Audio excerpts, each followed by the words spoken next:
destinations are super cool and then they get old. And how do you bring that to scale? And it even ties into our conversation last week. We were talking about Airbnb moving into hotels. And I was kind of saying, oh, it reminds me of Mac versus PC. And I think this is the same sort of argument, which is that you've done something really cool. Now, can you do it at scale for other audiences and really grow and continue to grow the market? And I was using that Mac versus PC analogy. I thought that Luke had a great way of calling it. He asked the question, can you scale soul? Which I thought was another great way of getting at this fundamental question, which lifestyle hotels face, which Airbnb faces, which bleeding edge cool destination faces. I think it's like a fundamental question for the travel industry, which is like, can you scale the soul of a destination, of a property, of a restaurant, of a whatever, right? My take is you can to a point. The original is always going to be a little bit different than the 1,000th version of it. But, there are companies who have done it. Is there a difference, in your opinion, between scaling a lifestyle hotel and scaling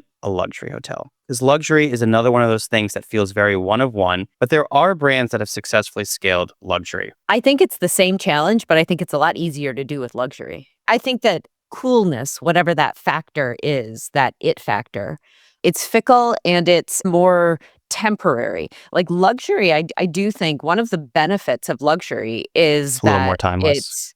I think that's almost the definition of luxury, is that it is timeless. And so I think that allows companies to have a far more set idea of what they need to do when they're scaling.